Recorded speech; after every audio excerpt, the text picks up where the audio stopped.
Olá, boa tarde. O Brasil supera a triste marca dos 67 mil mortos pela Covid-19. E uma pesquisa mostra que a doença mata mais nas cidades com maiores desigualdades sociais. Sem vagas nas UTIs, pacientes de Mato Grosso são transferidos para hospitais de outros estados.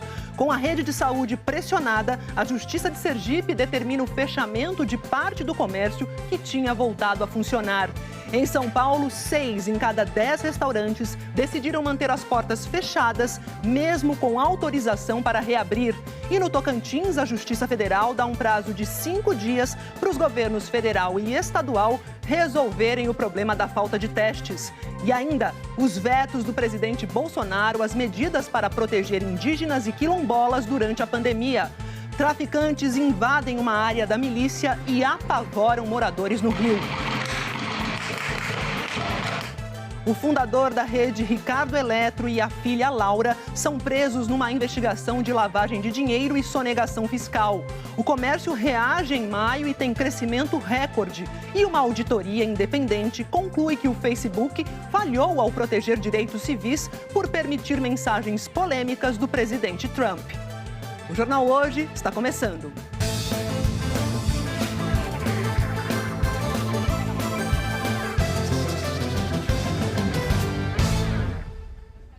Mais de 67 mil vidas já foram perdidas no Brasil desde o começo da pandemia. Aqui no telão a gente vê os números atualizados à 1h da tarde pelo consórcio dos veículos de imprensa. Por esse levantamento já são confirmadas 67.113 mortes aqui no país e os casos confirmados são 1.683.738 brasileiros infectados. E a pandemia do coronavírus aprofunda um grave problema no Brasil. A Covid causa mais mortes nas capitais que mais apresentam desigualdades sociais. Às margens do rio Capibaribe, no Recife, estão as palafitas, casas de madeira fincadas na maré. Além de morar em condições precárias, sem nenhum conforto e estrutura básica de saneamento, os moradores estão preocupados com a pandemia. Tem muita população por aqui que tem e nem sabe, né? Isso é verdade? Aí eu disse, não, vou botar máscara porque morreu 3 daqui, não dá para essa palafita que morreu 3. Uma pesquisa conduzida pelo Instituto Cidades Sustentáveis em 26 capitais brasileiras aponta que o Recife está entre as capitais com mais desigualdades sociais do país. E que justamente nessas cidades, o número de mortes causadas pela Covid é maior. Dados do dia 16 de junho mostram que o Recife apresentava 93 mortes para cada 100 mil habitantes. Belém, 119 óbitos para cada 100 mil habitantes. O estudo mostra que a média nacional para essa data era de 22. Os dados mais recentes do consórcio de veículos de imprensa mostram que a taxa de mortalidade continua alta nos últimos dias. No Recife, são 115 mortes para cada 100 mil habitantes. Em Belém, 130 óbitos para cada 100 mil habitantes. A Covid está deixando as suas marcas mais profundas. E a pandemia ela está escancarando, na verdade, as desigualdades que existem no Brasil e, sobretudo, nas grandes cidades brasileiras. Recife, uma delas. Nas capitais brasileiras, em que a concentração de renda é menor, a taxa de mortalidade por Covid também é menor. Florianópolis, em Santa Catarina, contabilizava 2 óbitos para cada 100 mil habitantes. Na capital de Goiás, eram 6 mortes para cada grupo de 100 mil habitantes. De acordo com os pesquisadores, é preciso garantir a todas as pessoas o acesso à renda, à água encanada e ao esgoto sanitário. Em comunidades como essa aqui, por exemplo, chega a ser um desafio se prevenir lavando as mãos, porque falta água nas torneiras. Realidade da Thaís, mãe de 2 crianças. Nem torneira ela tem em casa. Todos os dias precisa contar com a ajuda da mãe para conseguir água. A gente vai tentando, né?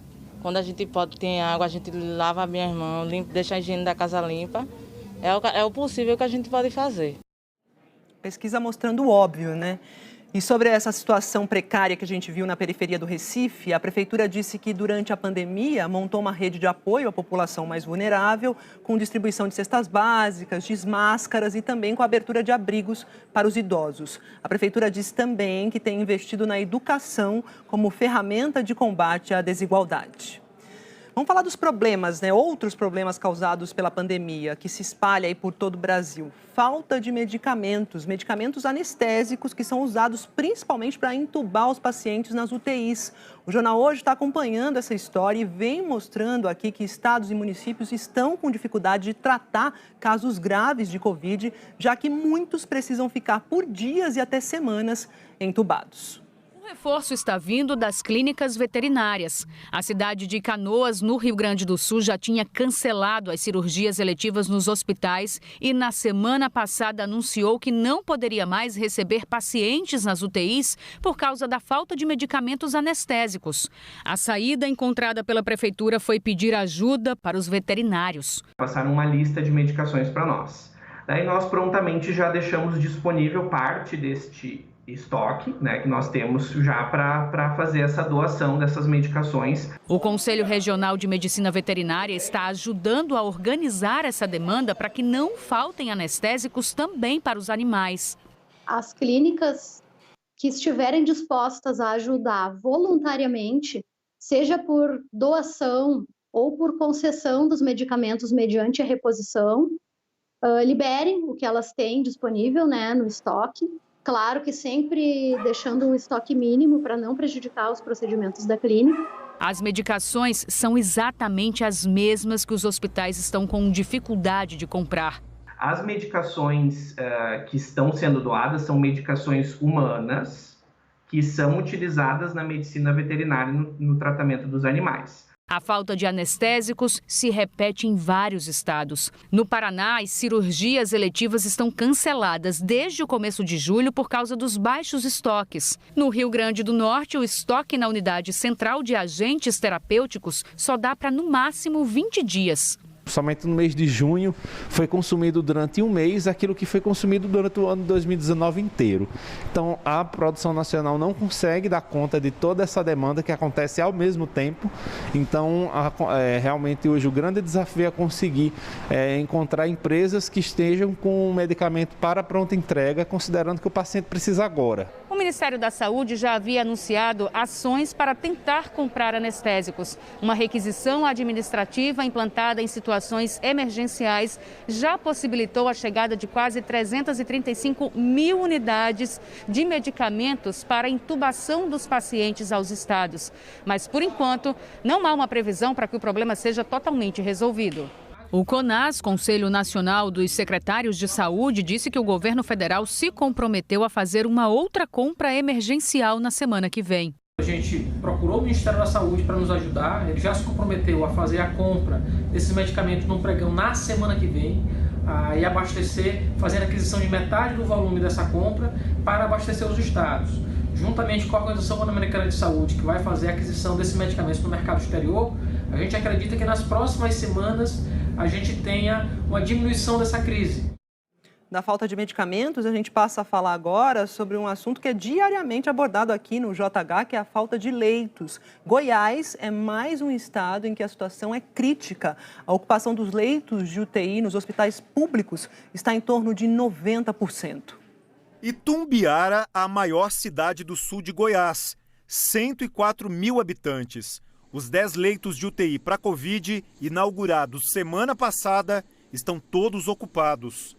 Em Águas Lindas de Goiás, perto de Brasília, também não há nenhuma vaga de UTI disponível. Não estamos numa situação tranquila, com certeza. Ter uma UTI cheia o tempo todo, o aumento, mais que dobramos os leitos e a nossa ocupação continua a mesma. Estas outras imagens são dos corredores do Hospital de Campanha de Goiânia, administrado pelo governo estadual. Dos 70 leitos de UTI, os 70 estavam com pacientes na manhã de hoje. A taxa de ocupação das UTIs aqui em Goiás atingiu níveis preocupantes, 90%. É o que os especialistas chamam de estado de alerta. E abrir leitos não é o único desafio. É preciso também ter um estoque de medicamentos para entubar os pacientes e contratar profissionais treinados para trabalhar nesses novos hospitais. Sinal de alerta justamente para a gente a relembrar as pessoas que quanto mais, no maior número de casos eu tenho, maior número de pessoas proporcionalmente vão precisar de um leito de enfermaria ou um leito de UTI. Então, a necessidade de redobrar cada vez mais os seus cuidados. Em Goiânia, tem multa para quem não usa máscara, mas os R$ 627 parecem não inibir. Os ônibus continuam sendo outro problema. A rede que administra os coletivos propôs hoje para as 19 prefeituras da região metropolitana fechar os 21 terminais para impedir aglomerações. Os ônibus seguiriam por linhas diretas, sem passar nos terminais. São mudanças que podem resultar na diminuição do contágio. É muito importante que eu me proteja, que eu proteja o outro. Essa pessoa, nós não sabemos o que faz, porque eu tenha um coronavírus leve e você tenha um coronavírus grave e vai precisar de um leito de UTI bem equipado para que você tenha uma chance maior de sobrevida. O Jorge ficou uma semana internado. A gente pensa diferente depois que sai de lá. Mais humano, com mais calma, sem atropelo, sem pressa. E no Tocantins, os médicos alertam para o risco de um colapso total no sistema de saúde. A situação é mais grave no norte do estado, onde já faltam leitos de UTI. Letícia Lidiane tinha 15 anos, morava em Xambioá, região norte do Tocantins. Ela foi mais uma vítima da Covid-19 e deixou uma filha recém-nascida. Assim como outros pacientes com o novo coronavírus, Letícia morava em uma cidade que não tem leito de UTI. Precisou ser transferida para Araguaína e morreu longe de casa. Ela foi uma menina que foi embora muito cedo. E a gente não queria que isso tivesse acontecido, mas eu não quero que isso aconteça com outras famílias.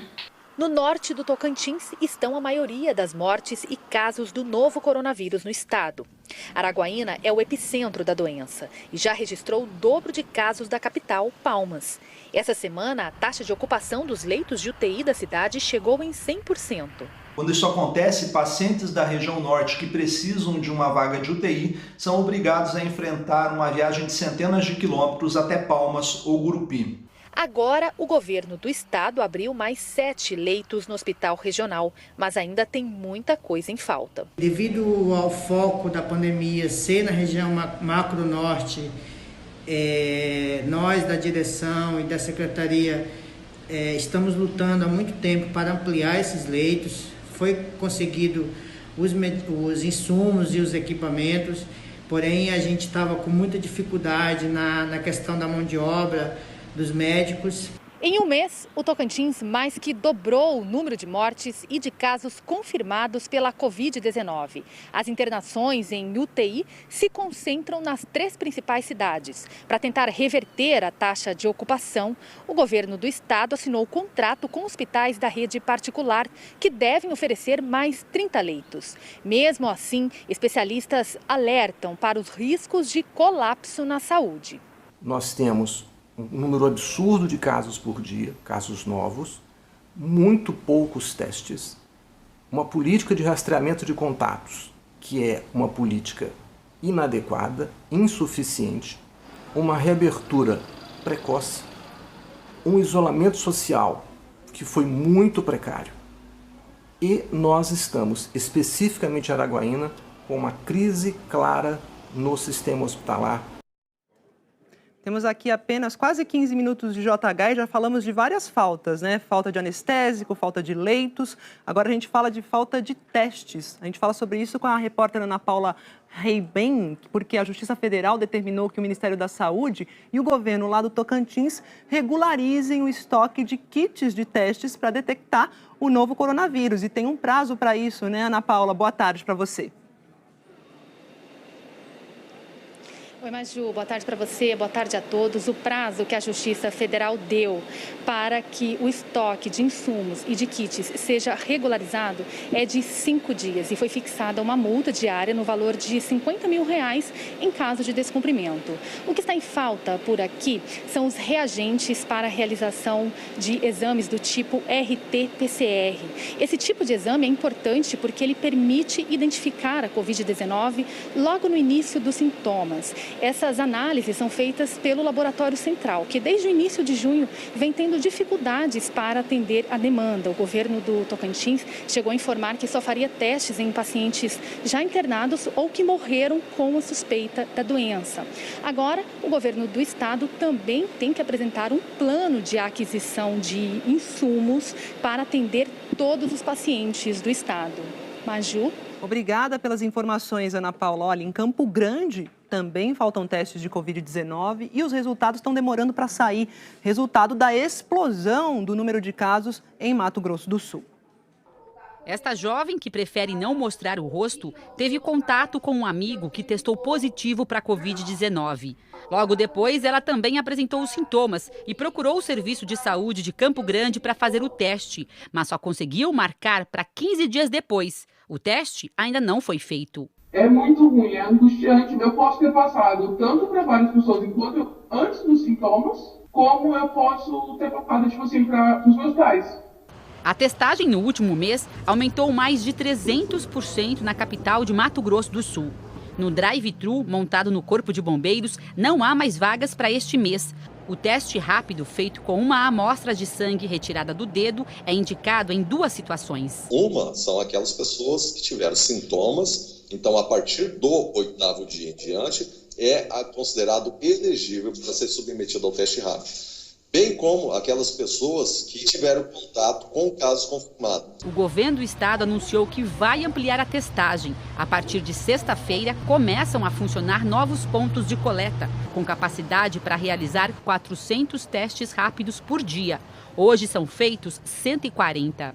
Embora a eficácia desse tipo de teste seja questionada por muitos especialistas, a ampliação é importante para esta médica infectologista. Ele é importante para a gente entender a magnitude da epidemia nos diferentes municípios, propor medidas de controle também conhecendo a epidemia da doença e principalmente para que a população de alguma forma tenha acesso a esse diagnóstico numa fase posterior. O teste molecular, que é feito a partir de uma amostra de secreção retirada do nariz, também está sendo agendado só para agosto. E o resultado, que antes saía em até 5 dias, agora está demorando mais de 15. Essa demora para agendar os testes e receber o resultado tem a ver com o crescimento acelerado da doença no estado. Em um mês, o número de casos confirmados de Covid-19 em Mato Grosso do Sul aumentou 400%. O número de mortes nesse período aumentou ainda mais, 500%. Com esse volume enorme de casos que ocorreram em Dourados, depois aqui na nossa capital e algumas outras cidades do interior, fez com que houvesse uma demanda que nós não estávamos preparados para tal. Voltando a falar sobre a situação dos leitos, a situação na saúde de Mato Grosso é tão crítica que pacientes estão sendo transferidos para outros estados por falta de leitos de UTI. A repórter Eunice Ramos tem as informações para a gente e faltam leitos na rede pública e privada. Não sobra em nenhum lugar aí, né, Eunice? Boa tarde para você. Boa tarde, Maju. Boa tarde a todos. Olha, a situação é realmente muito crítica aqui no estado de Mato Grosso. Hoje nós estamos completando 13 dias com a 100% da lotação das UTIs. Nós estamos aqui em frente a um dos principais hospitais que é referência no tratamento da Covid-19 e também está sem vaga de leitos de UTI. O governo do estado afirmou que só nessa semana ele pretende criar mais 94 leitos de UTI, mas a liberação desses leitos ela vai ser gradual até o fim do mês. A Defensoria Pública já entrou com mais de 60 ações pedindo a transferência imediata de pacientes para UTIs, mas agora vai solicitar a ida para outros estados que tem quem tem plano de saúde já está fazendo isso. A maioria está sendo levada para hospitais de Mato Grosso do Sul, que ainda tem leitos de UTI disponíveis, mas há casos também de pacientes indo para Goiás e para o estado do Nordeste. É o caso da dona Sheila Monteiro, que foi para João Pessoa, na Paraíba. O marido, Ricardo, não conseguiu vaga em UTI e morreu semana passada por conta da Covid-19. Mato Grosso tem hoje mais de 23.500 casos novos de coronavírus confirmados e quase 900 mortes. É o estado com o maior número de mortes aqui da região centro-oeste. Aqui nós estamos vendo, acaba de chegar um carro buscando aí, um carro da funerária, buscando aí possivelmente mais uma vítima nesse local. É com você, Maju. Nossa, paciente saindo de Mato Grosso indo para Paraíba. Obrigada pelas informações, Eunice. E olha, no Piauí, o governo do estado estendeu as regras de isolamento social até setembro. Então a gente vai ao vivo para lá conversar com a repórter Neyara Pinheiro, que tem os detalhes para a gente. Neyara, boa tarde. Boa tarde, Maju. Olha só, o isolamento social aqui no Piauí ele foi prorrogado porque o número de casos ainda não está controlado. E aqui em Teresina, a Prefeitura baixou um decreto de reabertura do comércio, de reabertura das atividades econômicas. Nesta semana, passaram a funcionar setor da construção civil e também da indústria, mas com restrições nesse funcionamento, como, por exemplo, no número de funcionários, dias da semana e horários. E com essa reabertura, teve muita movimentação aqui no centro de Teresina. Comerciantes que não estavam nos setores autorizados a funcionar abriram as portas. A Prefeitura ainda não apresentou um plano completo de reabertura da economia. Aqui continuam fechados, sem previsão de funcionamento, escolas, bares e shoppings. Alguns serviços essenciais, como padarias, supermercados e postos de combustíveis, devem ficar fechados todos os fins de semana do mês de julho. E os ônibus voltaram a circular na capital. Depois de mais de 50 dias de greve de motoristas e cobradores de ônibus, a Justiça determinou que 70% da frota volte a circular nos horários de pico. Agora de manhã, numa entrevista coletiva, o prefeito de Teresina, Firmino Filho, do PSDB, anunciou que houve uma queda nos índices de infectados e na taxa de transmissão da Covid-19 aqui na capital. E a taxa de ocupação de leitos de UTI em Teresina é de quase 74%. Maju. Valeu, Neyara, pelas informações. Do Piauí a gente vai para Fortaleza, para o Ceará, porque em Fortaleza, empresas que voltaram a funcionar estão sendo fiscalizadas. Mais de 1.000 foram vistoriadas nas 2 últimas semanas. Indústria e comércio estão tendo aí que se adaptar. Quem cruza o portão de entrada tem que medir a temperatura. Álcool em gel também é obrigatório. Em cada mesa, uma divisória para proteger funcionários e clientes que chegam nesta empresa. É o novo jeito de trabalhar em tempos de pandemia. Nós temos fornecedores, nós temos parceiros de negócio e nós precisamos, acima de tudo, preservar a saúde de todo esse nosso entorno. No início da pandemia, apenas 30 dos 100 funcionários da companhia trabalhavam presencialmente. Nesta semana, o número chegou a 70. Com mais gente ocupando o mesmo espaço de trabalho, o desafio de manter as medidas de segurança fica maior. Por isso, esta empresa decidiu criar uma cultura de proteção a partir dos próprios funcionários. Toda semana, um voluntário fiscaliza os colegas para saber se eles estão tomando os cuidados para se proteger da Covid-19. A fiscal da vez é a Camila e ela fica de olho em tudo. A gente vai também reforçando para as pessoas os cuidados, manter a distância, né? Tanta vigilância é para cumprir as determinações do decreto que permitiu que os setores de comércio e indústria voltassem a operar com 100% do quadro de funcionários em Fortaleza. A fiscalização é feita por equipes do Estado e do município. Só a Secretaria Estadual de Saúde vistoriou mais de 1.000 estabelecimentos nos últimos 15 dias. A população ainda precisa estar mais atenta às recomendações, como o uso de máscara, como o distanciamento, como o uso do álcool em gel e, sobretudo, se ainda possível, ficar no isolamento social. Nesta companhia, 30% do quadro permanece trabalhando de casa, como este consultor comercial, que faz parte do grupo de risco. Tenho feito contatos com os clientes por telefone e por aplicativos de reuniões disponibilizados pela empresa. Quem voltou com tudo foi o seu Silvestre. Ele teve Covid, se recuperou e está mais precavido do que nunca. Principalmente manter a distância e usar máscara e sair mesmo de casa só o necessário. Eu estou vindo mesmo só de casa para o trabalho e do trabalho para casa. Em Salvador, a estação da Lapa, que é o principal terminal rodoviário urbano lá de Salvador, ganhou um reforço no combate ao novo coronavírus. Agora, 9 câmeras medem a temperatura dos passageiros em tempo real.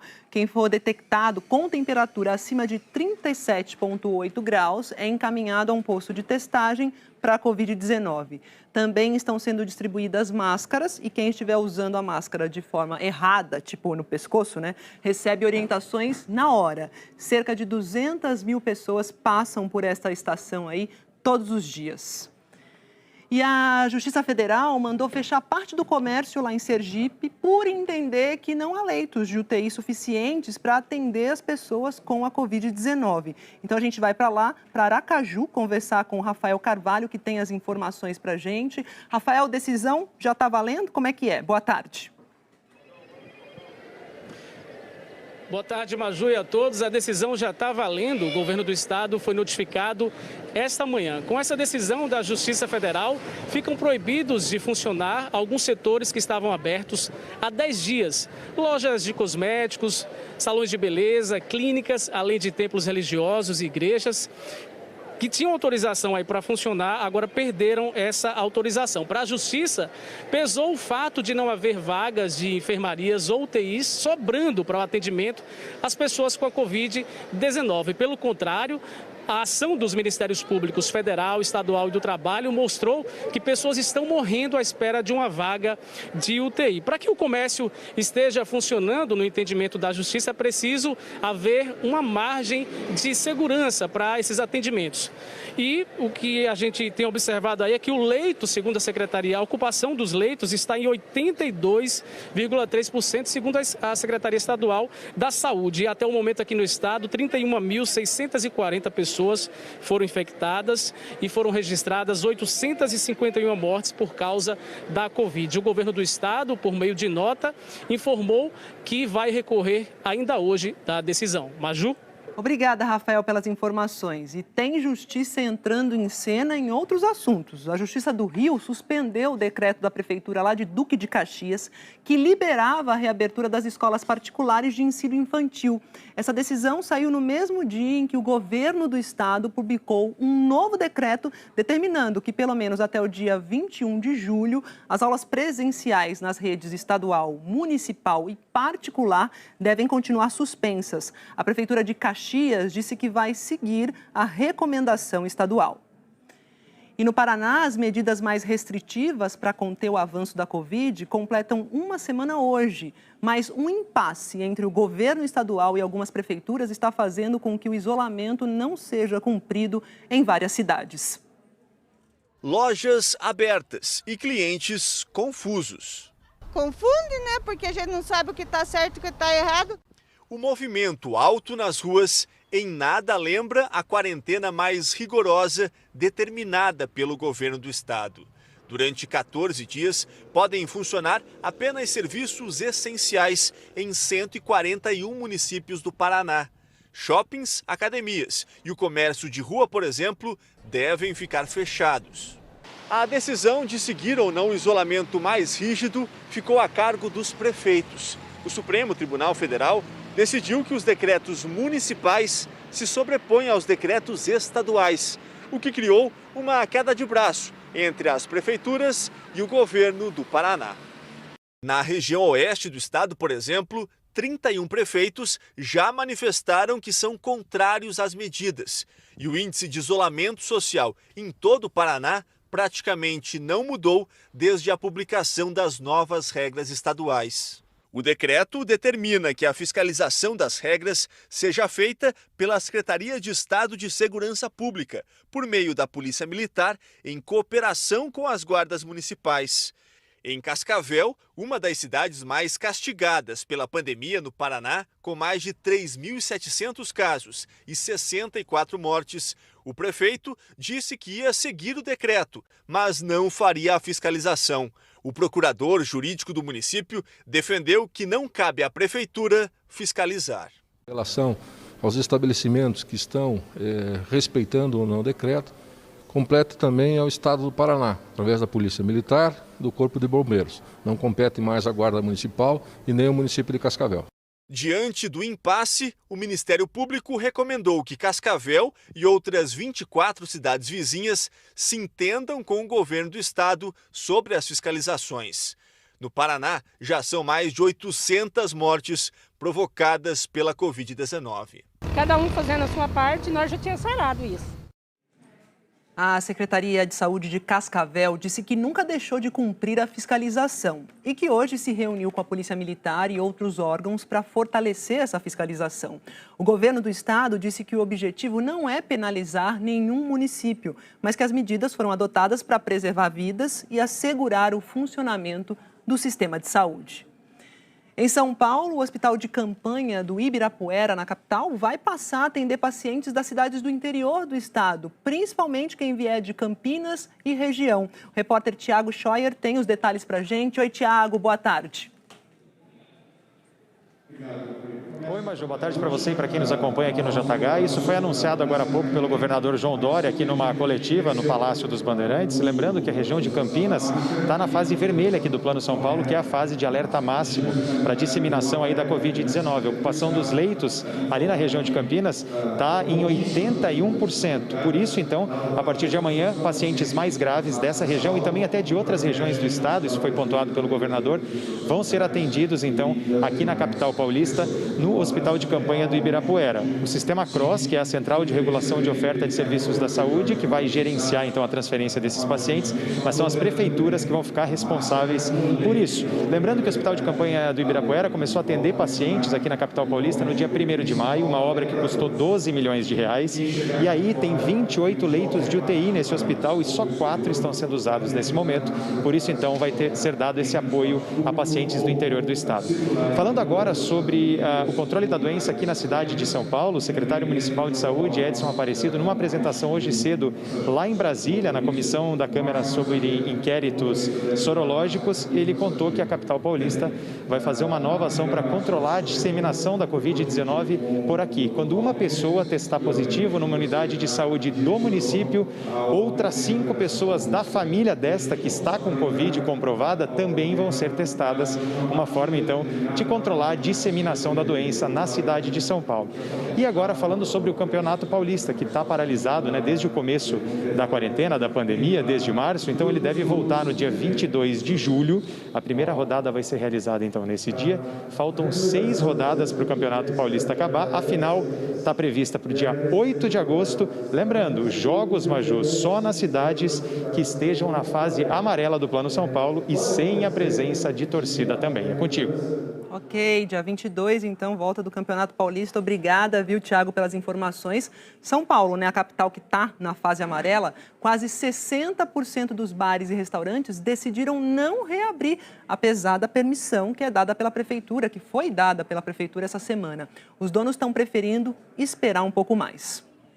As tradicionais reuniões ao redor da mesa já não animam esses salões há 4 meses.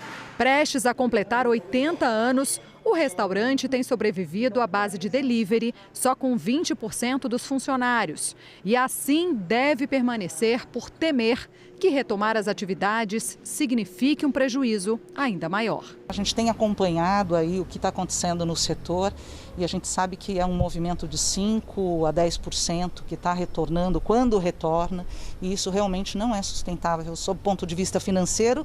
Se você contrapor aos riscos que você tem de ter um funcionário doente, um proprietário doente, a gente achou melhor ficar assim. A cantina fica nessa, que é uma das principais ruas do Bexiga, o famoso bairro italiano de São Paulo. Muitos restaurantes vizinhos também decidiram manter as portas fechadas. Na cidade, conhecida pela gastronomia, 59% dos bares e restaurantes não pretendem reabrir, mesmo com a autorização do poder público. Os motivos apontados numa pesquisa da Associação do Setor são a proibição de mesas na calçada e o horário de fechamento às 5 da tarde. Segundo os empresários, 70% das vendas costumam vir à noite. A capital paulista tem mais de 100 mil bares e restaurantes que desde segunda-feira podem abrir sob regras de segurança durante 6 horas por dia e com limitação de público a 40%.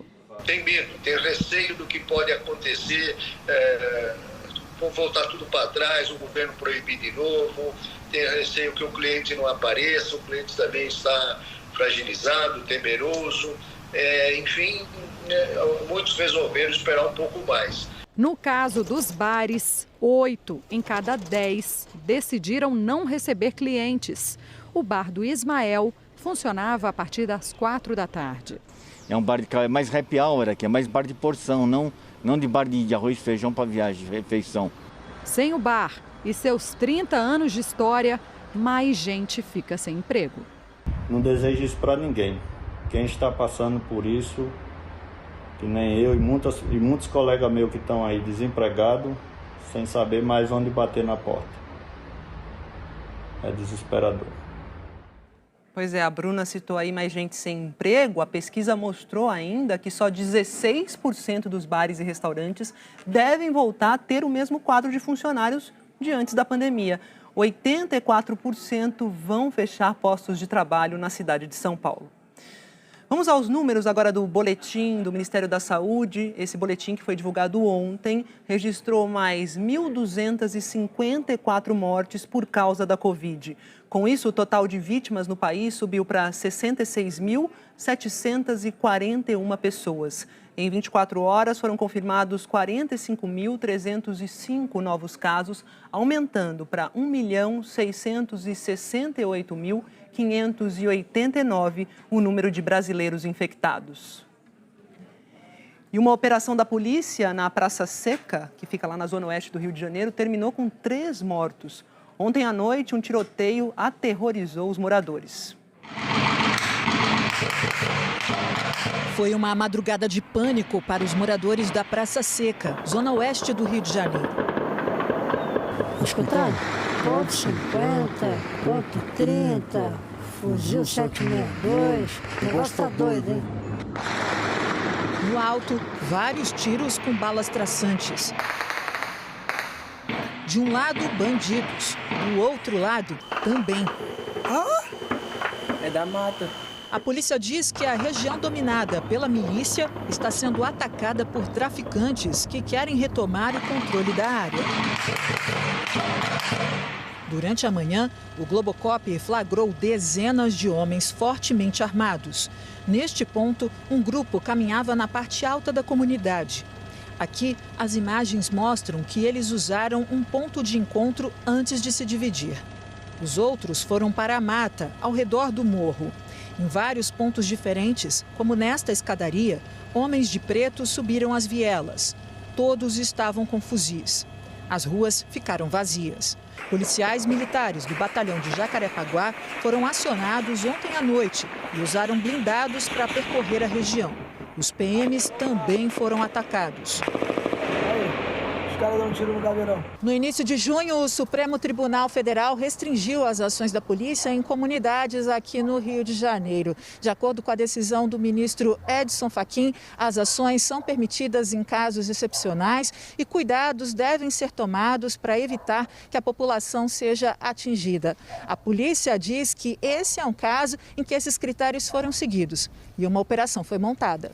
Montamos uma operação entendendo, nesse momento, estar diante de uma excepcionalidade prevista na decisão do STF e estamos com uma operação em andamento, uma operação que vai continuar enquanto os dados de inteligência apontarem a necessidade. Em virtude dessa decisão do STF, nós não levamos a cabo todo o planejamento, ou seja, que seria também uma ocupação preventiva da comunidade. A PM diz que sabia que a invasão poderia acontecer, mas não conseguiu evitar a ação. Tínhamos um planejamento de cerco, no entanto, não poderíamos atuar de uma maneira preventiva, ocupando uma comunidade em desacordo a uma decisão do STF, se não tínhamos exatamente uma precisão. Tínhamos, sim, uma possibilidade de invasão, um risco iminente de uma invasão, mas os dados ainda estavam sendo trabalhados para identificar quando, quem invadiria, por onde invadiria. Ainda segundo o porta-voz da Polícia Militar do Rio, Mauro Friis, os 3 suspeitos mortos na operação desta manhã trocaram tiros com PMs e morreram no confronto. A polícia diz que apreendeu com os suspeitos um fuzil, 2 pistolas, 2 granadas, roupas camufladas e cadernos de anotações. O fundador da rede varejista Ricardo Eletro e a filha dele foram presos acusados de sonegação fiscal e lavagem de dinheiro. As investigações apontam o desvio de cerca de 380 milhões de reais dos cofres públicos de Minas Gerais. A força-tarefa formada pelo Ministério Público de Minas Gerais, Receita Estadual e pela Polícia Civil cumpriu 14 mandados de busca e apreensão na região metropolitana de Belo Horizonte, na capital paulista e em Santo André. O empresário Ricardo Nunes, fundador da Ricardo Eletro, foi preso em São Paulo. A filha dele, Laura Nunes, foi presa em BH. Pedro Daniel Magalhães, diretor superintendente da Ricardo Eletro, está foragido. De acordo com as investigações, o esquema funcionava assim. A Ricardo Eletro embutia no preço dos produtos o ICMS, o Imposto sobre Circulação de Mercadorias e Serviços. Mas o valor do tributo arrecadado não era repassado aos cofres públicos do estado de Minas. Dessa forma, os investigadores acreditam que pelo menos 380 milhões de reais em impostos foram sonegados nos últimos 5 anos. Segundo a Força Tarefa, o crescimento do patrimônio individual de Ricardo Nunes ocorreu na mesma época em que os crimes tributários foram praticados, o que caracteriza a lavagem de dinheiro. A Justiça determinou o sequestro de bens do empresário, avaliados em cerca de 60 milhões de reais, para ressarcir os danos causados ao estado de Minas Gerais. Ricardo Nunes tem fazendas e outros imóveis que foram registrados em nome de parentes. Todos eles comprados com dinheiro desviado dos impostos, segundo as investigações. É uma forma de ocultação de bem, né? De dizer, a empresa está em recuperação extrajudicial, não tem condições de pagar, mas em compensação eu oculto o bem em nome de terceiro, em nome de familiares. É uma forma de ocultação de bem na lavagem de dinheiro. A Ricardo Eletro é uma grande rede varejista com lojas em todo o Brasil.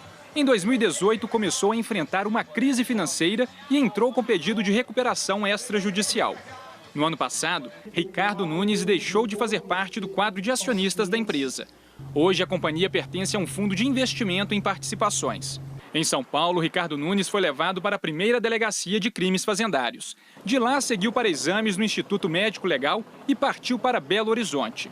Vai ser recambiado para o sistema prisional de Minas Gerais. Vai ser feita agora, do desenrolar da operação ainda, a entrega do material documental de mídia, a copiagem, vai ser feita a análise e buscar mais patrimônio, porque o valor sequestrado atualmente não comporta o valor sonegado. A empresa Ricardo Eletro disse em nota que a operação realizada hoje pelas autoridades policiais diz respeito a processos anteriores à gestão atual da companhia. A rede varejista afirma que reconhece parcialmente as dívidas com o estado de Minas e diz que antes da pandemia discutia o pagamento dos tributos com o estado. Nós não conseguimos contato com as defesas de Ricardo Nunes e Laura Nunes, que estão presos, e Pedro Daniel Magalhães, que continua foragido. E ainda hoje, o Palácio do Planalto contraria recomendações do próprio Ministério da Saúde e não afasta funcionários que tiveram contato próximo com o presidente Bolsonaro, mesmo depois dele testar positivo para a Covid. E a seguir, os Estados Unidos passam a marca de 3 milhões de contaminados pelo novo coronavírus. E o Reino Unido anuncia um pacote para a recuperação da economia que prevê desconto nas contas de restaurante. É uma medida para estimular o setor. Até já!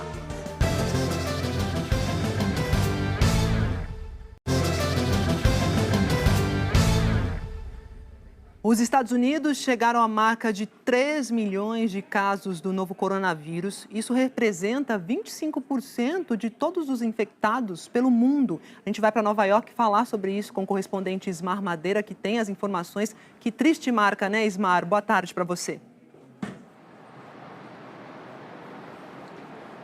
Boa tarde, Maju, para você e para todos. Realmente, o país acaba de bater um novo e triste recorde, 60 mil novos casos num único dia. Pelo menos 21 estados americanos estão voltando atrás ou paralisando a reabertura. A Prefeitura de Nova York propôs hoje que as escolas sejam reabertas em setembro parcialmente, com aulas limitadas a até 3 dias por semana. A decisão final será do governo do estado no mês que vem. E 2 importantes universidades americanas entraram com uma ação na justiça contra o governo Trump. Elas contestam a ordem federal que pode suspender os vistos de estudantes estrangeiros. Vamos ver na reportagem.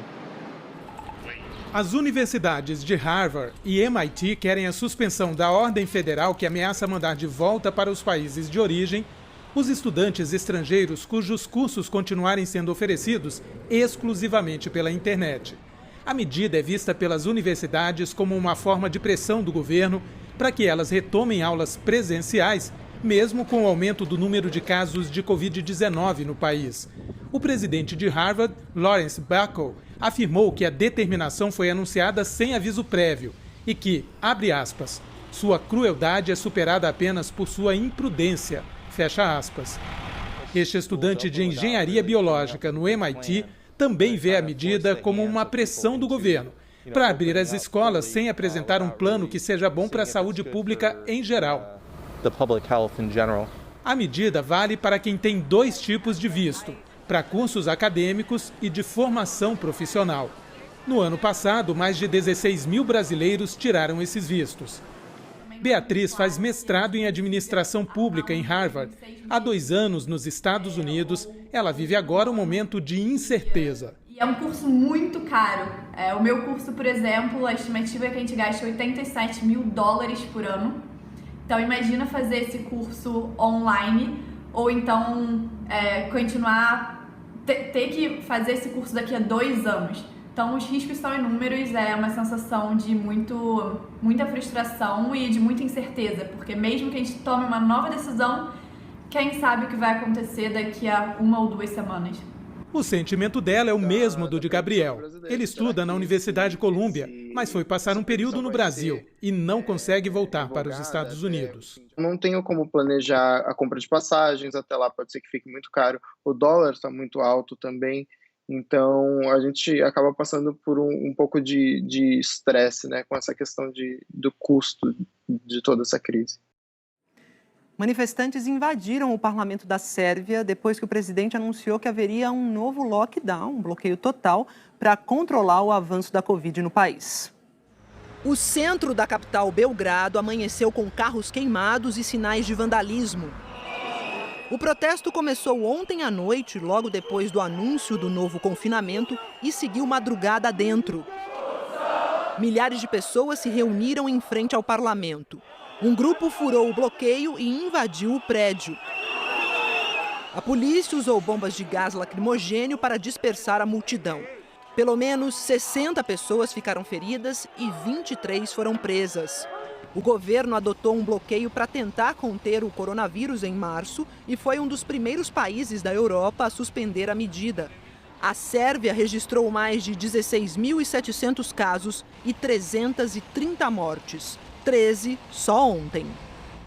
O primeiro-ministro da Itália, Giuseppe Conte, está viajando pelos países europeus em busca de uma resposta comum à crise econômica gerada pelo novo coronavírus. A Itália foi um dos países mais afetados pela Covid-19.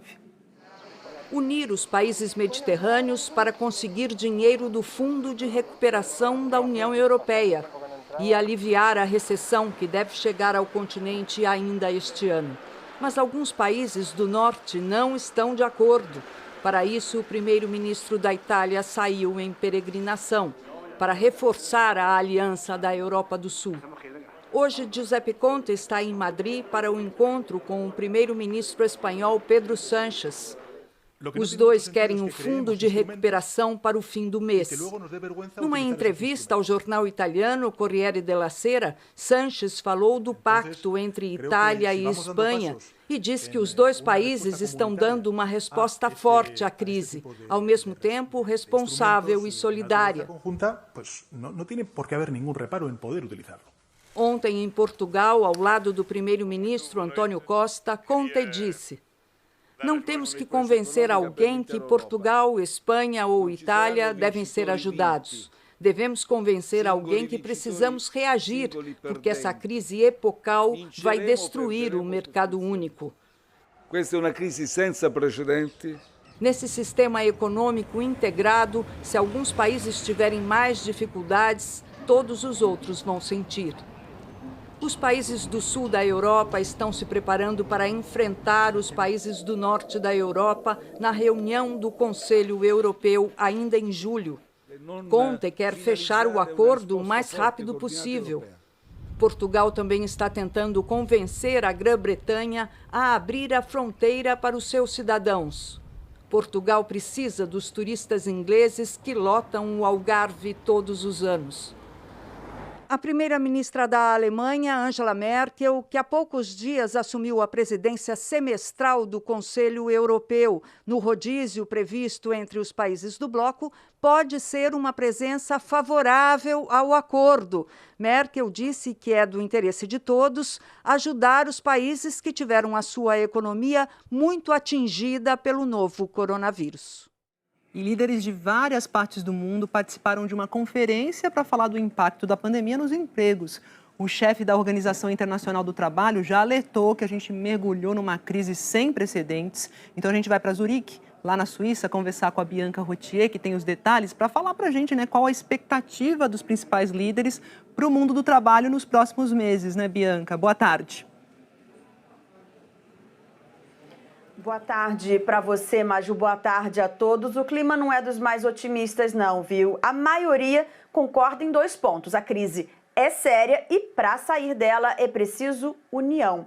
Numa participação agora há pouco, a primeira-ministra alemã Angela Merkel disse que é preciso impedir que o novo coronavírus produza outra crise. E afirmou que a pandemia nos levou à conclusão de que o mundo deve trabalhar junto. A diretora-gerente do Fundo Monetário Internacional, Kristalina Georgieva, lembrou que o FMI prevê uma contração de quase 5% na economia global este ano e destacou que 95% dos países provavelmente vão terminar 2020 com uma renda per capita mais baixa que em 2019. O chefe da OIT, Guy Ryder, destacou que a pandemia mergulhou o mundo do trabalho numa crise sem precedentes. Na semana passada, a OIT já tinha alertado que, mesmo no melhor dos cenários, a recuperação nesse segundo semestre não vai ser suficiente para que os empregos retornem aos níveis pré-pandemia. O secretário-geral das Nações Unidas, Antônio Guterres, reforçou que não é possível escolher entre saúde ou empregos e a economia. Está tudo interligado. Venceremos em todas as frentes ou fracassaremos em todas as frentes. E o chefe da Organização Mundial da Saúde, Tedros Adhanom, usou a oportunidade para defender a proteção dos profissionais da saúde. Nas palavras dele, Maju, temos o dever de proteger quem nos protege. Quem é essencial, né, Bianca? Obrigada pelas informações. E olha só, o Reino Unido anunciou um plano para estimular a economia e salvar empregos. O chanceler do Tesouro Britânico disse que precisava ser criativo diante de um momento único como a pandemia e, entre as medidas, prometeu um desconto de 50% na conta de quem vai a restaurantes. Então a gente vai falar sobre isso com o Pedro Vedova, em Londres. A gente está vendo essa iniciativa para apoiar aí restaurantes, mas como que vai funcionar na prática, Pedro? Boa tarde. Oi, Maju, boa tarde para você, para todo mundo. Essa promoção aí do governo britânico, vamos dizer assim, ela vale para as segundas, terças e quartas-feiras do mês de agosto e para refeições que cheguem até 10 libras. É uma forma que o governo encontrou de tentar estimular que as pessoas saiam de casa para ir para restaurantes e bares, um setor que é importante na manutenção de empregos. Isso é crucial agora que o governo anunciou que vai terminar o sistema de licenças. O que acontece hoje aqui no Reino Unido é que o governo paga 80% do salário de quem ganha até 2.500 libras para trabalhadores que não conseguiram exercer suas funções dentro de casa. E isso termina gradualmente até outubro. O governo tenta, de alguma forma, recompensar as empresas, criando um sistema de pagamento de 1.000 libras para cada funcionário que voltar para os seus postos de trabalho. Então, eles tentam, com essa recompensa, fazer essa manutenção do emprego também e com medidas voltadas para jovens. Por exemplo, eles anunciaram que vão pagar um salário mínimo para cada estagiário ao longo de 6 meses. Essas formas, então, que o governo britânico está tentando, de forma criativa, manter esses empregos para todo o Reino Unido, pelo menos uma grande parte deles. Isso repercutiu, claro, muito aqui na imprensa britânica, mas também uma foto do ministro da Economia, o Rishi Sunak, apareceu ao lado de uma caneca high-tech, e o tabloide The Mirror alertou que ela custa 180 libras, mais ou menos aí R$1.200, e que não pegou bem no momento que todo mundo está contando seu dinheiro ver o ministro britânico ostentando essa caneca, Maju. R$1.200 uma caneca high-tech. Obrigada, Pedro, pelas informações. E ainda hoje, uma auditoria independente conclui que o Facebook falhou ao proteger direitos civis por permitir mensagens polêmicas do presidente Trump. E um novo ciclone provoca estragos e causa uma morte no sul do Brasil. E a seguir, o Palácio do Planalto contraria recomendações do próprio Ministério da Saúde e não afasta funcionários que tiveram contato próximo com o presidente Bolsonaro, mesmo depois dele testar positivo para a Covid. E a Andréia Sadi fala dos novos ataques ao Supremo Tribunal Federal. Já, já.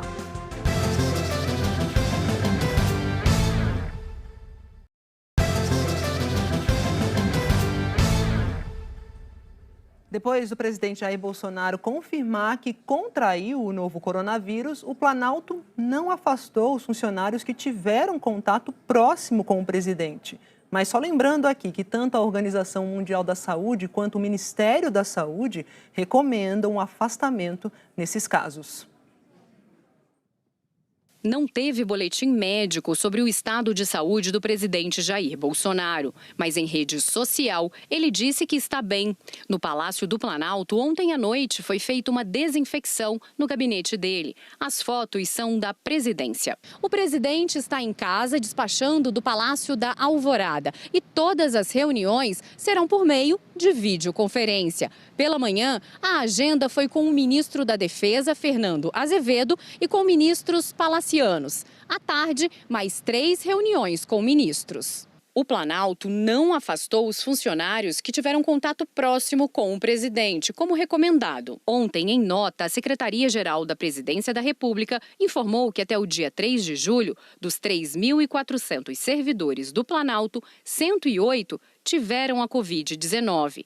77 deles já se recuperaram e mais de 90% foram assintomáticos ou apresentaram sintomas leves. Na mesma nota, a secretaria afirmou que não há protocolo médico, seja do Ministério da Saúde ou da OMS, que recomende medida de isolamento pelo simples contato com casos positivos. A orientação aos servidores é procurar assistência médica quando apresentarem sintomas relacionados à Covid-19 para avaliar necessidade de testagem. Nos casos considerados suspeitos, os servidores são orientados a ficar em casa até o resultado do exame. A OMS, a Organização Mundial da Saúde, tem um protocolo com medidas de segurança, inclusive para todos os locais de trabalho, e afirma que as pessoas que estavam em contato próximo no local de trabalho com pessoas com Covid-19 confirmado em laboratório devem ficar em quarentena por 14 dias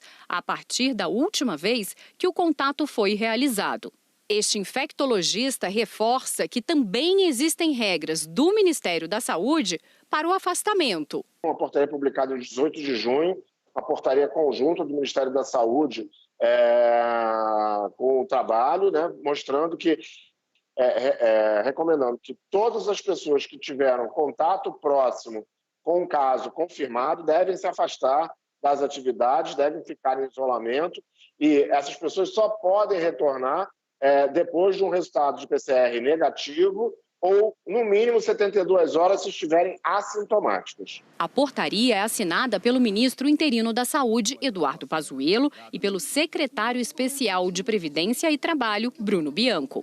E diz que considera-se contatante de caso confirmado da Covid-19 o trabalhador assintomático que teve contato com o caso confirmado entre 2 dias antes e 14 dias após o início dos sinais ou sintomas ou da confirmação laboratorial. Caso o contato tenha durado mais de 15 minutos a menos de 1 metro de distância. O trabalhador tenha ficado a menos de 1 metro de distância durante transporte. A organização deve afastar imediatamente os trabalhadores das atividades laborais presenciais por 14 dias, contactantes de casos confirmados da Covid-19. O período de afastamento deve ser contado a partir do último dia de contato entre os contatantes e o caso confirmado. Os trabalhadores afastados considerados casos suspeitos poderão retornar às suas atividades laborais presenciais quando o exame laboratorial descartar a Covid-19 e quando estiverem assintomáticos por mais de 72 horas. Bolsonaro teve contato com 40 autoridades nos últimos 10 dias. Dos ministros, 6 deles informaram que o resultado já saiu e foi negativo. José Levi, da Advocacia Geral da União, Luiz Eduardo Ramos, da Secretaria de Governo, Fábio Faria, das Comunicações, Braga Neto, da Casa Civil, Tarcísio de Freitas, da Infraestrutura e Rogério Marinho, do Desenvolvimento Regional. A assessoria do ministro da Justiça, André Mendonça, disse que o resultado do teste rápido deu negativo, mas que ele ainda aguarda resultado do PCR. O ministro Paulo Guedes, da Economia, recebeu o resultado negativo de um teste feito na semana passada, mas disse que fará outro exame. Este epidemiologista diz que o mais seguro no caso de contato com um caso confirmado é fazer o exame do tipo PCR, que colhe material do nariz. O teste rápido pode dar um falso resultado. Para as pessoas que estão no início da sua sintomatologia ou estão ainda desenvolvendo anticorpos, aquele teste rápido não vai funcionar.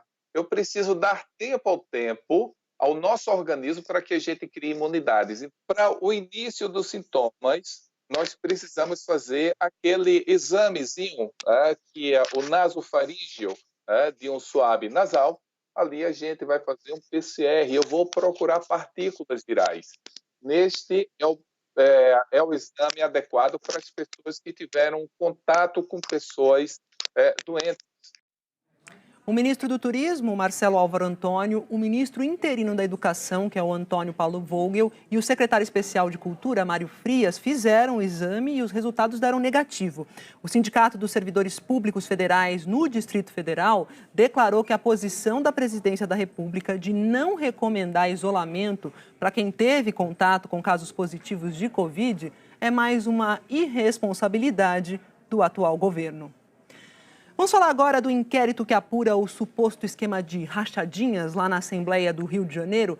O Ministério Público acusa de crimes como organização criminosa e lavagem de dinheiro 12 pessoas que são ligadas ao deputado Márcio Pacheco, do PSC, que foi o primeiro parlamentar denunciado na investigação. Ontem, o senador Flávio Bolsonaro, do Republicanos, prestou o primeiro depoimento dele no caso por videoconferência. De acordo com as investigações, o esquema em que parlamentares ficam com parte do salário dos assessores ajudou o deputado Márcio Pacheco, do PSC, a ter um padrão de vida de alto luxo. O Ministério Público afirma na denúncia que o operador financeiro de Pacheco era o chefe de gabinete dele, André Santolia. Segundo os investigadores, Santolia aparece nessas imagens, que registraram 3 dias de movimentação na agência bancária que fica dentro da Assembleia Legislativa do Rio, em outubro, novembro e dezembro de 2018. No dia 10 de outubro, os registros mostram um saque de R$6 mil. Logo em seguida, um depósito no mesmo valor. Mais tarde, um novo saque de R$4 mil e um depósito de R$7 mil. Os investigadores rastrearam 208 transferências de assessores de Márcio Pacheco para a conta de André Santolia entre janeiro de 2016 e março de 2019. Segundo o MP, o total devolvido pelos funcionários ultrapassa R$1 milhão. Na denúncia apresentada à Justiça, os promotores afirmam que através do crime de peculato, que é quando um agente público se vale do cargo para obter vantagens, Márcio Pacheco mantinha um elevado padrão de vida, absolutamente incompatível com sua renda. A investigação mostra que o dinheiro desviado era usado para pagar contas pessoais do deputado. Segundo o MP, só de aluguel e condomínio foram R$85 mil e 22 mil em mensalidades de colégio para os filhos. O Ministério Público pediu a suspensão do mandato de Márcio Pacheco e o afastamento do assessor André Santolia e de mais 4 funcionários. Ao todo, 12 pessoas foram acusadas de organização criminosa, peculato e lavagem de dinheiro. Não há nenhum depósito na minha conta de nenhum servidor. Nunca recebi nada nesse respeito. O que aconteceu em relação ao André Santolier, que é o meu chefe de gabinete, é um processo que ele mesmo já apresentou à Justiça, já se colocou à disposição e prestou esclarecimentos a respeito disso, não havendo até então nenhuma ilegalidade, nenhuma anormalidade. O Ministério Público investiga a participação de vários políticos do Rio de Janeiro no esquema das rachadinhas. Entre eles, o senador Flávio Bolsonaro, do Republicanos, que era deputado da Alerj. Ontem, por videoconferência, Flávio Bolsonaro prestou o primeiro depoimento ao Ministério Público e, de acordo com a apuração da TV Globo, respondeu às perguntas que foram feitas. A mulher de Flávio Bolsonaro, Fernanda Antunes Figueira, também foi intimada a depor, mas a data não foi divulgada. Os advogados do senador Flávio Bolsonaro disseram que o depoimento atendeu a um pedido da defesa e que o conteúdo da audiência está em segredo de justiça. A defesa reafirmou ainda que Flávio Bolsonaro não praticou qualquer irregularidade. Já a defesa de André Santolier disse que não teve acesso à denúncia e que o cliente confia que terá oportunidade para provar inocência na justiça. O ministro Celso de Mello, do Supremo Tribunal Federal, arquivou a notícia-crime sobre uma nota divulgada pelo ministro do Gabinete de Segurança Institucional, que é o Augusto Heleno, mas fez críticas ao conteúdo do texto nessa decisão. Vamos relembrar que, em maio, Heleno afirmou que a eventual apreensão do celular do presidente Jair Bolsonaro, pedida por parlamentares e partidos da oposição, poderia trazer consequências imprevisíveis para a estabilidade do país, mas não especificou quais seriam essas consequências. Essa nota foi divulgada depois de Celso de Mello encaminhar o pedido para análise da Procuradoria-Geral da República, o que é praxe. Na decisão do arquivamento, o ministro Celso de Mello classificou o conteúdo da nota à nação brasileira como inacreditável e inconcebível e afirmou que o respeito indeclinável à Constituição e às leis da República representa limite inultrapassável a que se devem submeter os agentes do Estado. E que ninguém, absolutamente ninguém, está acima da autoridade da lei fundamental do Estado.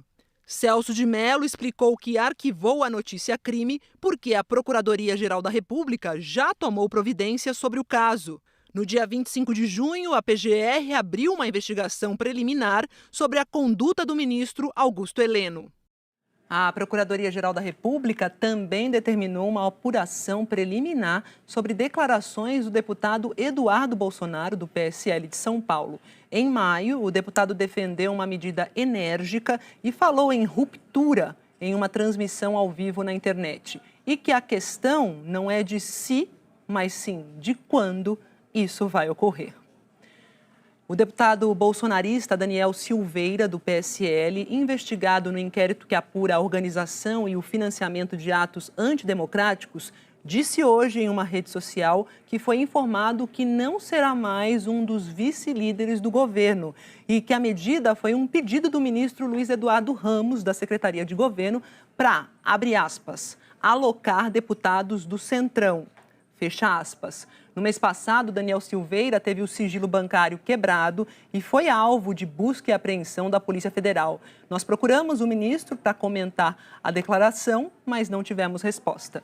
Vamos conversar com a Andréia Sadi para falar de outro vice-líder, né, Andréia? Porque novos ataques ao Supremo Tribunal Federal, mais especificamente ao ministro Alexandre de Moraes, reforçam lá na corte a desconfiança em relação à atual postura do governo, de mais calma, mais tranquilidade, tom mais ameno, né, Sadi?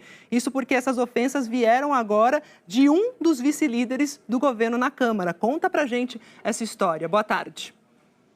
Tudo bom, Maju? Boa tarde a você, boa tarde a todos. Exatamente isso, a gente viu uma mudança de postura, na verdade no tom do governo nas últimas 2 semanas a respeito do Supremo, dos outros poderes, principalmente o Supremo Tribunal Federal e o Congresso Nacional, mas de forma mais específica aos ministros da Corte. Pois bem, Maju, qual é a nova polêmica? Tem um vídeo publicado pelo deputado federal Otônio de Paula, que é do PSC aqui do Rio de Janeiro, e ele é um dos vice-líderes do governo Bolsonaro na Câmara dos Deputados. E nesse vídeo ele faz muitas agressões, fala muitas agressões ao ministro Alexandre de Moraes, que é o relator do inquérito das manifestações antidemocráticas e também do inquérito das fake news lá no Supremo. O Otônio de Paula, ele faz críticas à soltura daquele blogueiro Oswaldo Eustáquio, que é apoiador do governo Bolsonaro, que defende a ruptura institucional, e ele faz ataques muito agressivos ao ministro da Corte. Maju chama o ministro, por exemplo, de lixo. Enfim, tem uma série de agressões nesse vídeo que chocou não só os ministros do Supremo, mas também integrantes do governo. Por quê? Porque ele é um dos vice-líderes do governo Bolsonaro na Câmara, ou seja, é um cargo de confiança do presidente da República. Você falava agora há pouco do deputado federal Daniel Silveira, também que era uma escolha do presidente para ocupar essa vice-liderança. Então, caberia ao Palácio do Planalto tirá-lo dessa função se quisesse, porque os ministros do Supremo, nos bastidores, eles acham, sim, eles veem com desconfiança essa mudança de tom do presidente quando você tem alguém tão próximo, tão aliado, fazendo esse tipo de ataque a ministros da Corte, Maju. Então, tem essa avaliação nos bastidores de que causou esse espanto após esse vídeo do Otônio de Paula, publicado no dia 6 agora de julho, após a soltura do Oswaldo Eustáquio, mas fazendo agressões pesadas ao ministro Alexandre de Moraes. Na avaliação de integrantes do governo, o melhor seria tirá-lo do cargo, mas, como eu disse, isso é uma decisão do presidente da República. Obrigada, Sadi, pelas informações e até mais. Vamos falar de economia. As vendas do comércio cresceram 13,9% em maio. Olha aqui no telão, 13,9%. Esse aumento de praticamente 14% é um recorde, é a maior taxa desde que o IBGE começou a fazer esse tipo de pesquisa, isso há 20 anos. Agora, esse crescimento excepcional a gente tem que ver com cautela, porque é em relação ao mês anterior, ao mês de abril, que teve um tombão aí, uma queda enorme, que foi recorde, uma queda de 16,3% em abril. Por isso, esse bom resultado de maio não é suficiente para recuperar as perdas de março e abril, quando as vendas aí do varejo despencaram. Nesse período, quase todas as lojas ficaram fechadas, no país, pelo país, por conta das medidas para tentar conter a pandemia do novo coronavírus, o isolamento social. E na comparação com o mesmo mês do ano passado, aqui, maio de 2020, comparando com maio de 2019, o desempenho de maio ficou negativo, menos 7,2%. E no acumulado do ano, também, nos primeiros 5 meses de 2020, a queda nas vendas aqui foi de 3,9%, quase 4%. E o atendimento presencial nas agências do INSS, que estava previsto para voltar na próxima segunda-feira, foi adiado. As agências agora só vão reabrir em agosto. É mais espera pela frente para Helenisa. Há 2 anos ela faz hemodiálise e não tem condições de trabalhar. Desde antes da pandemia, ela aguarda o resultado da perícia que fez para tentar conseguir o auxílio-doença. E conta que não consegue resolver o problema pelo aplicativo do INSS. Aí eu tô sem resposta, sabe? Eu não sei se foi aprovado, se não foi, porque eu tô precisando de ajuda, eu não tenho renda nenhuma. Eu queria uma resposta, sabe? Eu queria uma resposta para saber se eu vou receber ou não. O INSS suspendeu o atendimento presencial no final de março por causa do coronavírus. A última previsão era que o atendimento retornaria no dia 13 de julho, mas a mudança foi publicada hoje no Diário Oficial da União e a data foi adiada para 3 de agosto. O INSS informou que o adiamento do retorno é porque as agências ainda estão se adequando para garantir a segurança sanitária da população e dos servidores. Os 21 mil servidores do INSS estão em teletrabalho. E, segundo o Instituto, os funcionários que antes trabalhavam no atendimento das agências foram realocados para análise de pedidos de benefício. Mas mais de 1 milhão de pessoas aguardam uma resposta. Em abril, a fila era de 1,8 milhão de pessoas. Em maio, caiu para 1,4 milhão. E em junho, segundo o último levantamento, há 1,3 milhão de pessoas aguardando. Desses, o INSS diz que 917 mil pedidos já foram analisados, mas dependem do segurado resolver a pendência. O problema é que muitos não têm acesso à internet, necessária, por exemplo, para quem precisa enviar documentos e comprovar informações. Os outros 463,3 mil pedidos dependem apenas do INSS. Hoje, uma pessoa leva, em média, 46 dias para ter o benefício concedido. O tempo máximo fixado em lei é de 45 dias. Segundo o presidente do INSS, Leonardo Rolim, até outubro eles garantem que zeram o estoque dos pedidos de benefícios que aguardam há mais de 45 dias. E o INSS disse que está implantando medidas de atendimento remoto para facilitar a resolução de exigências aos segurados. Alguns cumprimentos de exigências podem ser feitos remotamente, outros não podiam, mas a gente inclusive agora está implantando novas medidas para facilitar o cumprimento das exigências remotamente. Uma delas, que foi uma experiência pilota em São Paulo, é a entrega expressa, que a pessoa deixa um documento em uma urna na entrada da agência. Para reduzir a fila de pedidos, o INSS anunciou em janeiro a contratação de servidores civis e militares aposentados. Mas, na prática, até hoje, eles ainda não começaram a trabalhar. Os contratos com quase 3 mil funcionários extras foram assinados em junho. No caso dos aposentados do INSS, eles vão receber por produtividade, então ainda não começaram a ser pagos. Só vão começar quando as agências reabrirem. O outro grupo, formado por militares e aposentados de outros órgãos, já começou a ser pago e está em treinamento. A seguir, uma auditoria independente conclui que o Facebook falhou ao proteger direitos civis por permitir mensagens polêmicas do presidente Trump. E um novo ciclone provoca estragos e causa uma morte no sul do Brasil. E a previsão do tempo para todo o país com a Eliana Marques. É já já.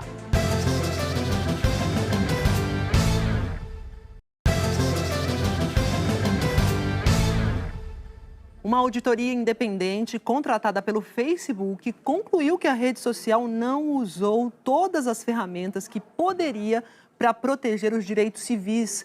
A divulgação desse relatório ocorre em meio a um boicote de cerca de 900 anunciantes ao Facebook e também ao Instagram, que pertence ao Facebook. A gente vai falar sobre isso agora com o Tiago Eltz. Tiago, conta pra gente um pouco mais sobre as conclusões dessa auditoria. Boa tarde. Boa tarde, Maju. Boa tarde a todos aí no Brasil. Auditoria externa de direitos civis, que foi contratada pelo próprio Facebook 2 anos atrás. Vocês lembram quando veio à tona o escândalo do uso de informações do Facebook para interferir nas eleições americanas? O resultado é duro.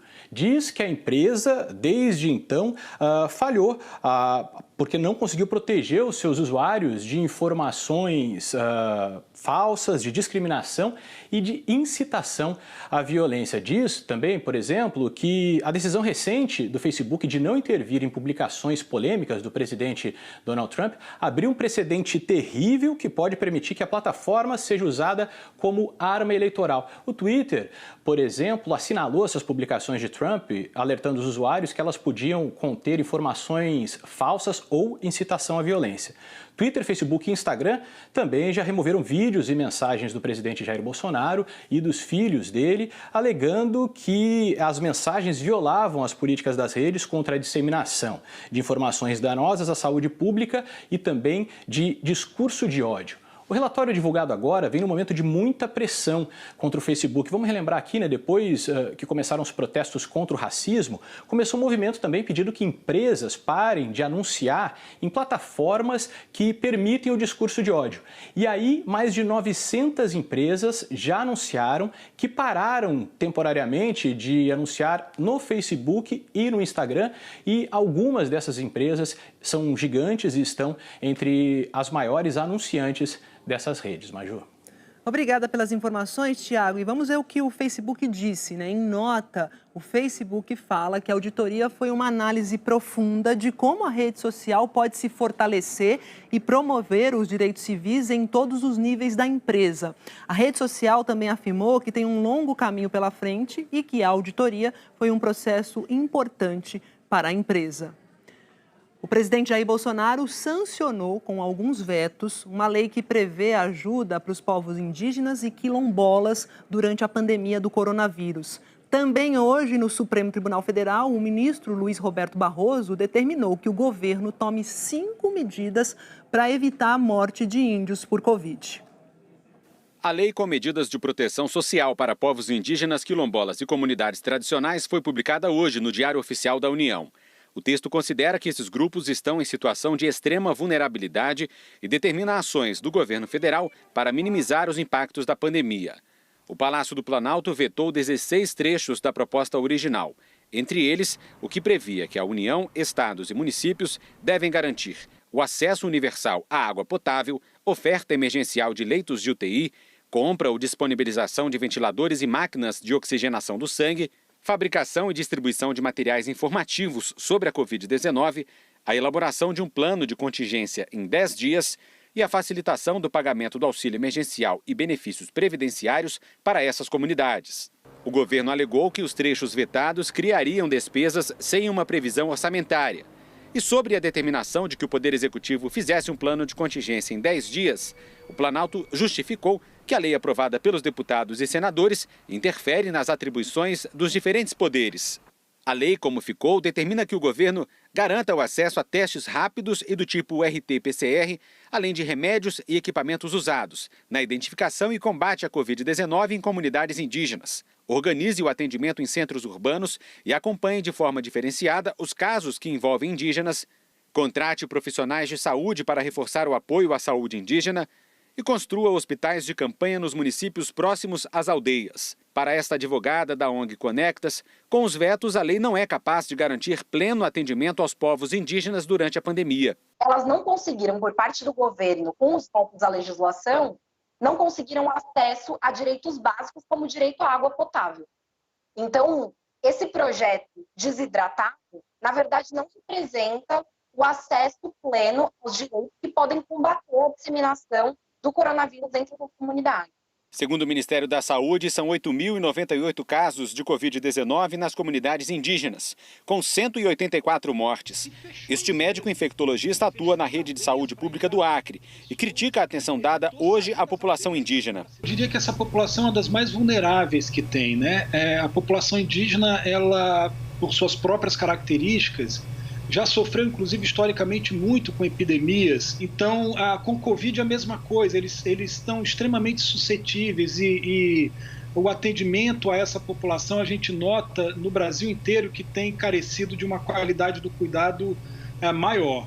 No mesmo dia em que o Diário Oficial da União trouxe a lei com os vetos, o ministro do Supremo Tribunal Federal, Luiz Roberto Barroso, publicou uma decisão que obriga o governo a tomar medidas adicionais em relação às comunidades indígenas. Nessa decisão, o ministro afirma que o plano de contingência elaborado pelo governo federal para os povos indígenas é vago e traz apenas orientações gerais.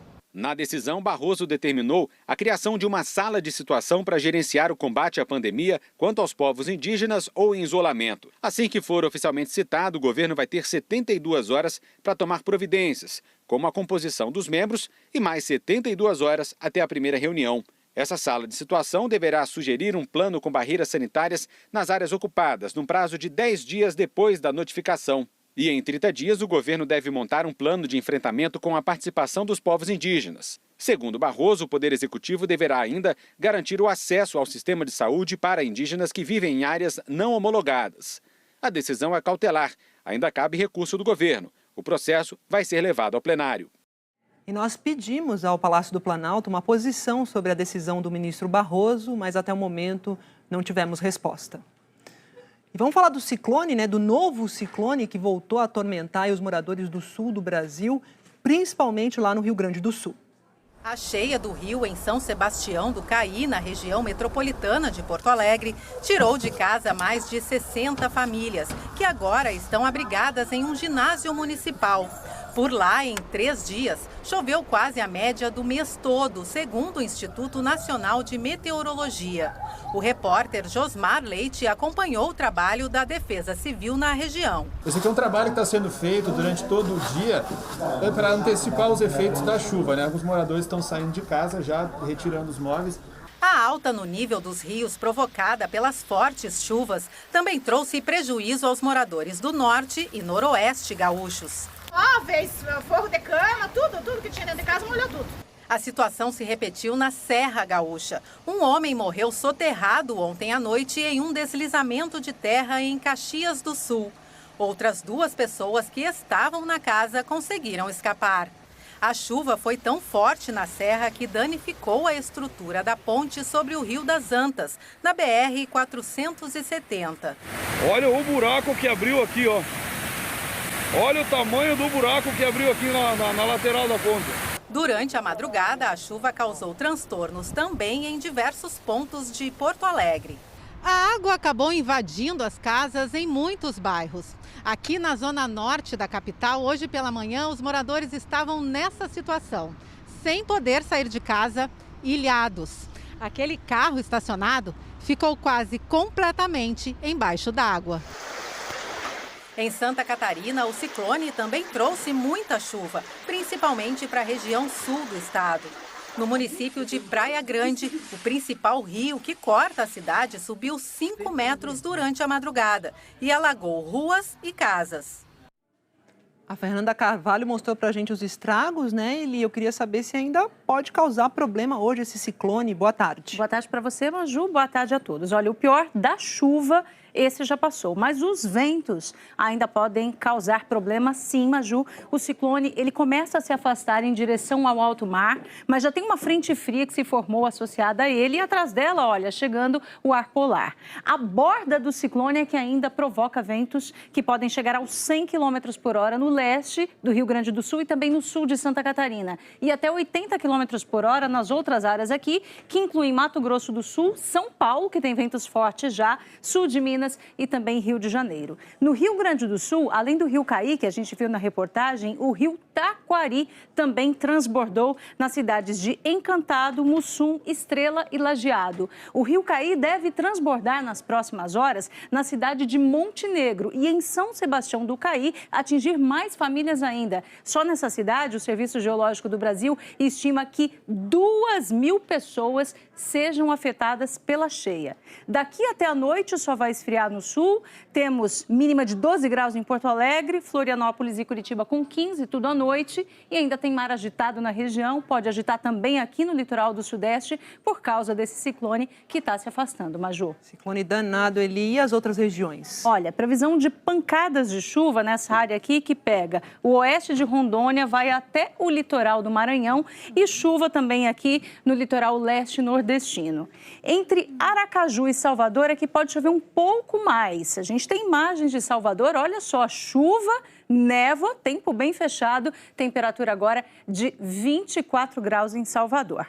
E a região mais central do país continua ensolarada, quente, seca, condição que atinge Palmas, Goiânia, também Rio de Janeiro, Belo Horizonte e São Paulo, todas essas capitais aqui agora à tarde, com umidade caindo até 20%, 25%. Eu lembro que o ideal são 60%, então nessas condições vamos beber mais água, Maju. Pois é, eu tô vendo aí 28 graus aqui em São Paulo hoje, mas se me lembro bem, você falou que o frio chegaria amanhã. Chegaria. Posso separar o figurino mais quentinho? Tudo mantido para amanhã, viu, Maju? Aliás, amanhã tem geada se espalhando por grande parte da região sul, com temperatura negativa nas serras. Aqui em São Paulo, a frente fria chega de manhã, trazendo chuva e depois tarde e noite sem chuva, mas com temperatura caindo, esfriando. No Rio de Janeiro, a chuva vai ser amanhã à noite. Vejam aqui embaixo, olha, no gráfico de umidade, que o dia começa seco de novo.